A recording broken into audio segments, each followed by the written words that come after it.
Encouraged BY Revelación. Bendiciones hermanos y hermanas de habla hispana, soy Diana Canadi, saludos desde San Luis, Missouri. Es una alegría para mí hablarles de lo que dice la Biblia acerca de los últimos tiempos. Espero que esta lección sea de inspiración y motivación para su vida, porque usted como hijo de Dios, es una persona especial por quien Jesús murió en la cruz del Calvario. Oremos, Padre del cielo, te pido humildemente en el nombre de Jesús, que toques con tu Espíritu Santo el corazón de mis oyentes, y que ellos puedan prepararse para sobrellevar los tiempos duros y difíciles del fin. Amén. Animado por la revelación. El mundo que vivimos está turbado y loco, no entiende que para caminar en paz y gozo en medio del caos y la incertidumbre, se necesita comprender que Dios está desarrollando un plan para recuperar este mundo del pecado, la corrupción y la muerte, a través de Jesús.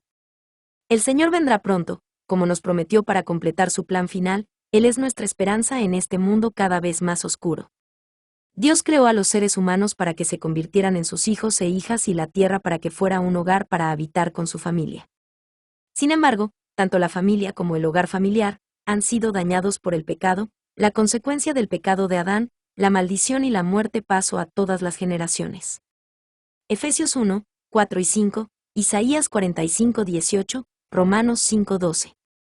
Dios sabía en la eternidad que el diablo alejaría a su familia, por eso, el Señor comenzó a revelar su plan eterno para restaurar su familia y su hogar familiar.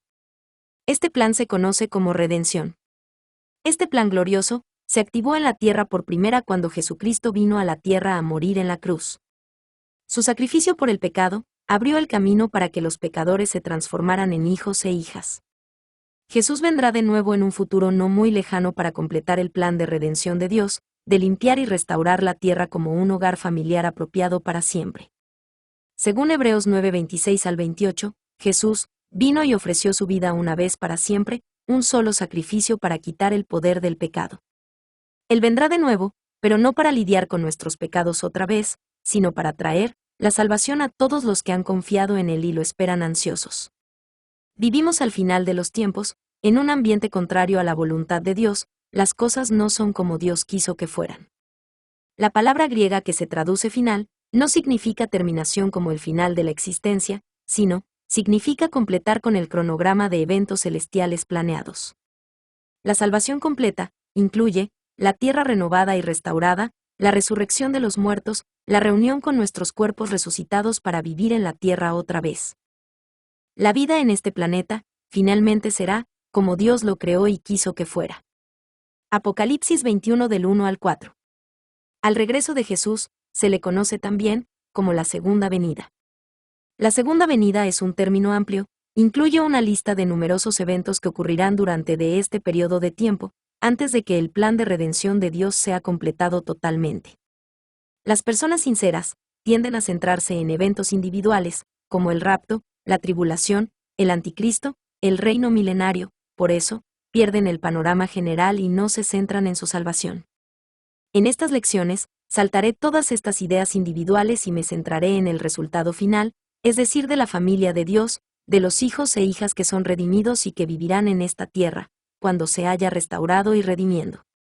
Hemos enfatizado el hecho de que la Biblia nos instruye y nos anima para animarse a nosotros mismos y animar a otros cuando vemos que se acerca el día del regreso del Señor. Hebreos 10:25. Para hacer esto, debemos tener información precisa sobre todo lo que sucederá antes del regreso de Jesús. Estamos trabajando sobre eso en esta serie. Necesitamos este conocimiento para poder animarnos unos a otros, para poder afrontar unidos las calamidades terribles que se anteceden al regreso del Señor. Mateo 24 del 6 al 8, segunda de Timoteo 3 del 1 al 5. Este desastre será el resultado de las acciones de un gobernante mundial al final de los tiempos y las respuestas insolentes de la gente del mundo a Dios. Poco antes de que Jesús regrese, Satanás ofrecerá al mundo un falso Cristo, el anticristo, quien se convertirá en el líder de un sistema mundial y tendrá gobierno, político, económico y religioso. Este hombre inicuo, finalmente conducirá al mundo a la peor guerra que jamás la humanidad ha visto. Será un holocausto nuclear, químico y biológico. Si Jesús no regresara a ayudar, todo ser humano en la tierra moriría. Segunda de Tesalonicenses 2, 3 y 4, Apocalipsis 13 del 1 al 18, Mateo 24 del 21 al 22. Gran parte del libro de Apocalipsis es un relato que se nos adelanta a los años finales de tribulación y a pesar de que la revelación está destinada a ser una fuente de consuelo y esperanza para quienes la lean, para muchos, es un libro espantoso y extraño. En esta lección, revisaremos algunos puntos que lo hicimos. Sobre el libro de Apocalipsis y agregar algo más. Aproximadamente en el año 95, después de Cristo. Jesús apareció al apóstol Juan mientras estaba exiliado en Patmos, en una isla frente a la costa de la actual Turquía. Jesús le indicó a Juan que escribiera lo que vio y oyó y que lo compartiera con los creyentes. Juan lo dirigió a 7 iglesias que existían en ese momento en la actual Turquía. Juan escribió esta carta para personas que conocía y amaba.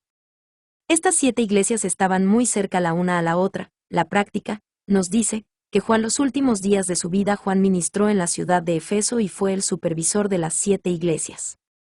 Juan no escribió estas cartas para asustarlos y confundirlos, lo hizo para animarlos. Imaginemos que hubiera sido, si la carta no lo hubiera llegado a los destinatarios, no habrían recibido el mensaje. Juan no solo era querido para ellos como maestro, era el único último apóstol sobreviviente, un hombre que caminó y habló con Jesús. Les había enviado un pergamino con palabra, contándoles cómo le apareció el Señor y qué mensajes le dio para los creyentes de las 7 iglesias.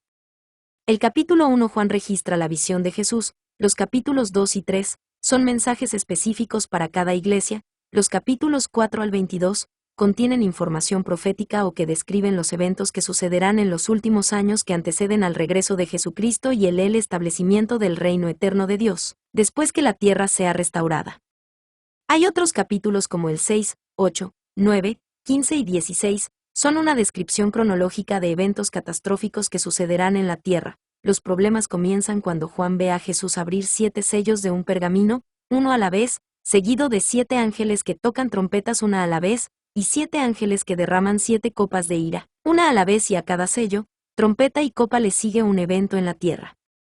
Estos terribles eventos conducen a un sufrimiento total y sin precedentes en la humanidad en la tierra.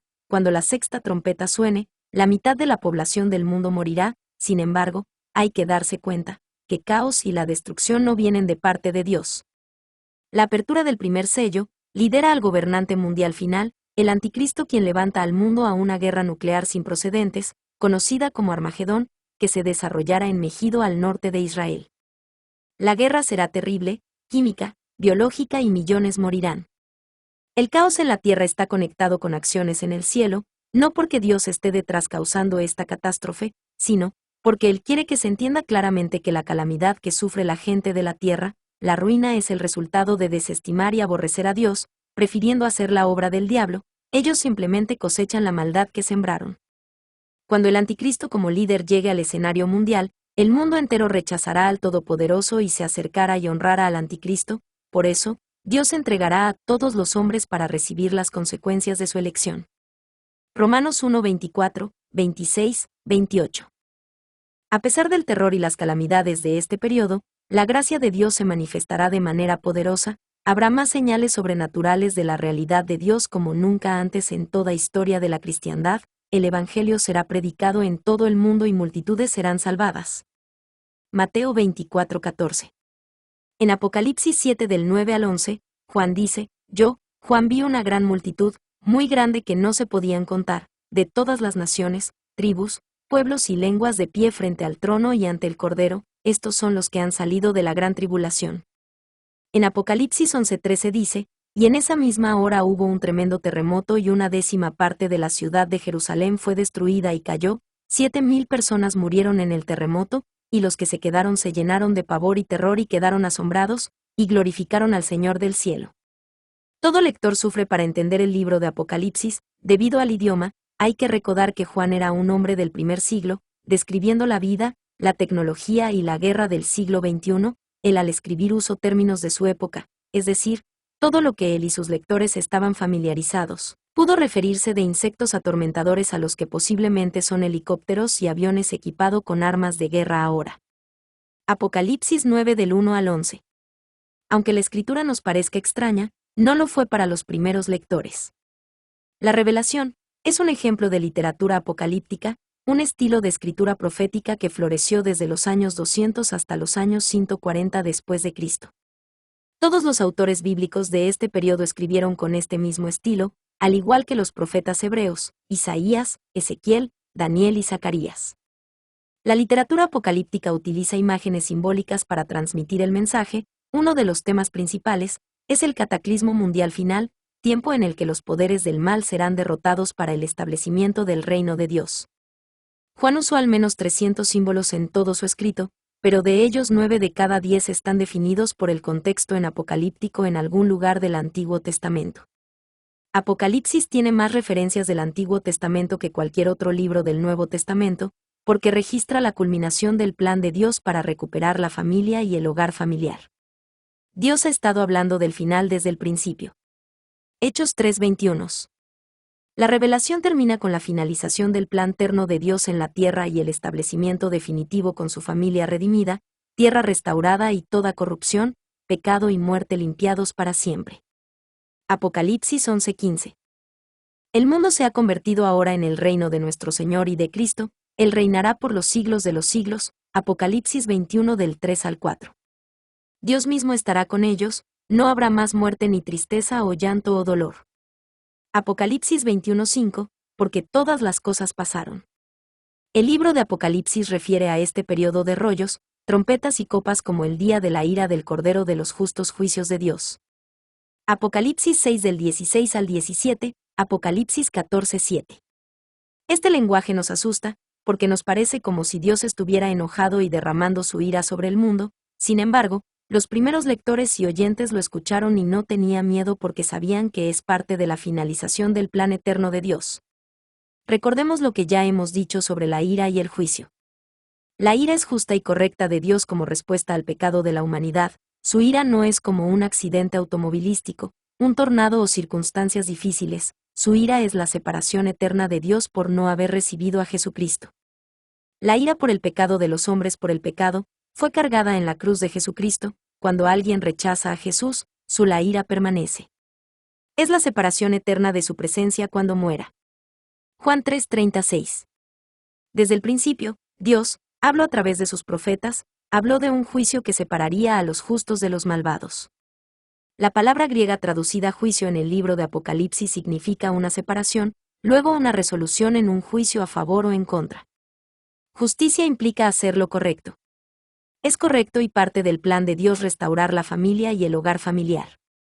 En Apocalipsis 18:11, Juan registró que vio a hombres alrededor del trono de Dios proclamar: tu ira ha llegado y la hora de que los muertos sean juzgados. Esto incluye castigo y recompensa.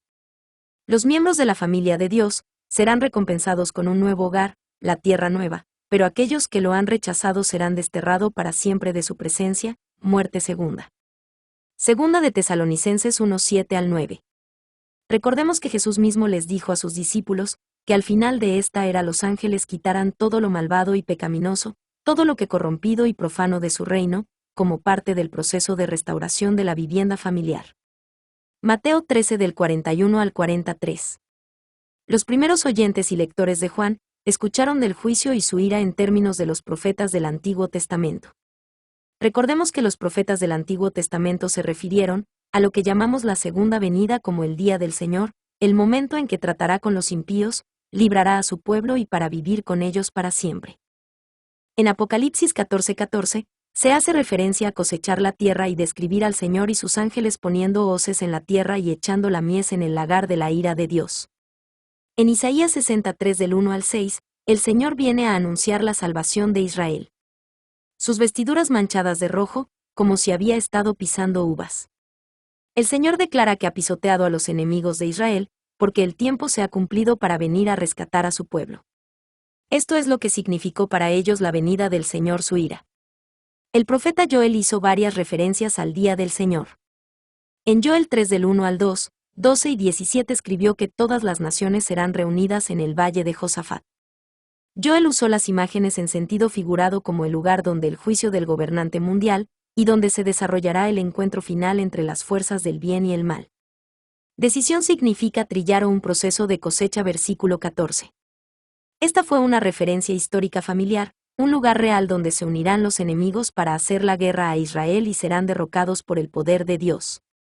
Los primeros lectores entendieron el punto de Joel: Dios protege y libera a los que son suyos. Segunda de Crónicas 20:26. En Joel 2 del 30 al 32, Joel profetizó que el sol se oscurecería y la luna se tornaría en sangre en conexión con el día del Señor. Juan vio lo mismo. Apocalipsis 6:12. Notamos en una lección anterior que esto se asemeja a una descripción del invierno nuclear que los científicos dicen que seguirá una guerra termonuclear. Los escombros volaron a la atmósfera, borrará la luz y el calor del sol y la luna.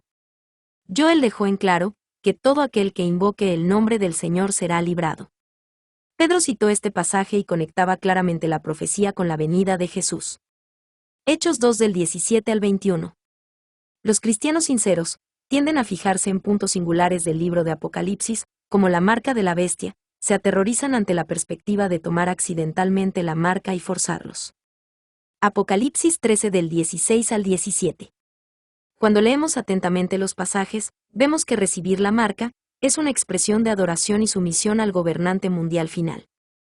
Apocalipsis 14 del 9 al 11, Apocalipsis 16:2, Apocalipsis 19:20 y Apocalipsis 20:4.